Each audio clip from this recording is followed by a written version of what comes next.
Alright, hey guys, this is Joe. And this is Jesse. Welcome to our presentation for the Industrial Revolution. Today we will be explaining the Abraham Darby family, the first, second, and third generation, and all their iron industry creations and inventions. Okay, so Abraham Darby the First was born in Worcester, England, and no, it is not Worcester. He created a few inventions in his early years, in his early 20s. He created the coke burning furnace for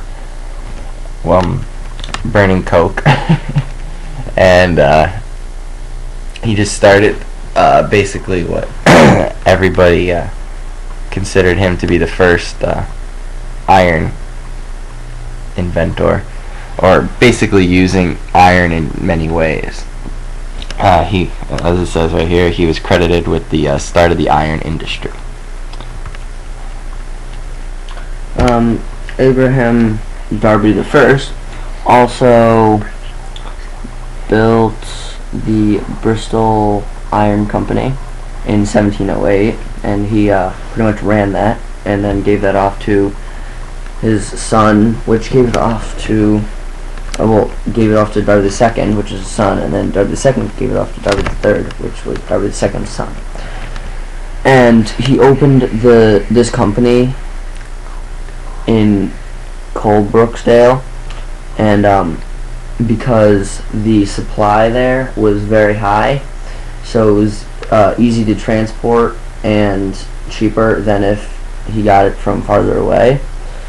And he started to make small kitchen utensils like forks and knives, that kind of stuff, early on, and then got bigger in the iron industry after a few years of practicing with building other iron stuff. Alright, so you might be asking, what is coke? So here's the scientific name of coke.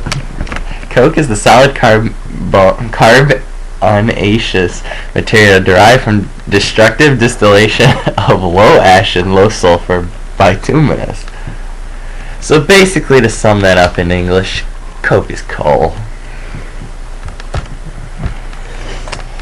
Abraham Darby II took over Abraham Darby the First and his business by continuing with the iron making, and he then started to make iron cylinders for small combustion engines, which helps with the car and Henry Ford. Yes, Bunny and Dylan. And without this guy, you wouldn't be having your presentation.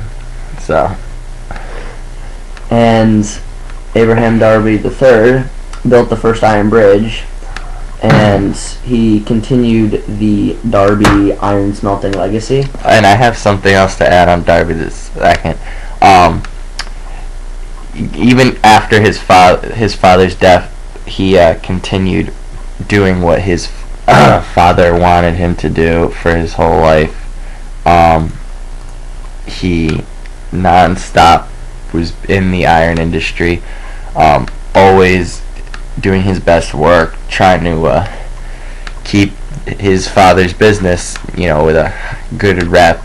He was always very respected in what he did, always made very good work, and he just wanted to continue basically the legacy of his father and his business. And of course he passed it over to his son, which the third generation of Abraham Darby. So alright, so first iron bridge, as you can see, this is a picture of the first iron bridge here. This is in Coalbrookdale, so Abraham Darby III was credited with this architectural feat. In 1779, him and architect John Wilkinson constructed the first completely iron bridge. Most previous bridges were made out of wood. Some were made out of like steel and stuff, but most of the construction was made out of wood. This was a great feat because it was completely made out of iron. This is a more recent picture. They have done a few renovations, you might say, to it, just to keep it up, because it's a couple hundred years old. So I mean, obviously you're gonna need to keep it going. But like it says, it was a complete breakthrough in design. Nobody had ever competed doing this big achievement. It was considered one of the greatest feats at the time. So, and just showed how good of an architect John Wilkinson was at that time, because basically back then bridges were just made out of a couple pieces of wood put together and some supports going into the ground. It was just had been unheard of to have this kind of structural support. So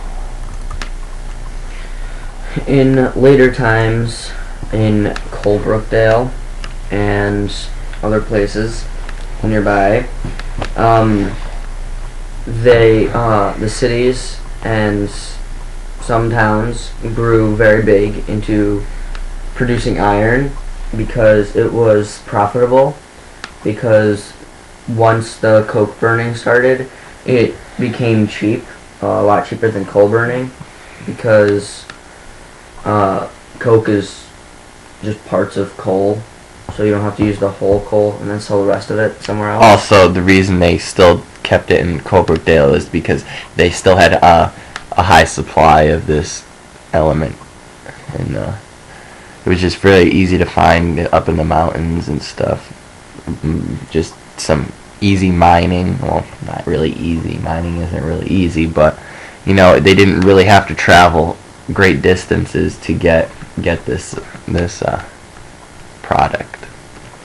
And eventually Colebrookdale fell because of so much iron producing that eventually everybody died because of all the pollution in the factories because inhaling too much coal, or if if you fall into a fireplace, as you see in the movies, and they get covered in soot, they're always coughing and stuff. So I mean, that was basically what was happening through everyday life coming out of the factories that they were making this, and so it was very unhealthy for just your average citizen. So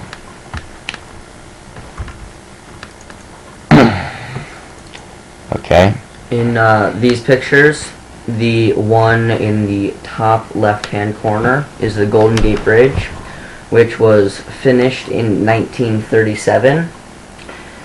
The bottom left one is the George Washington Bridge, and that was... That connects New Jersey into Manhattan.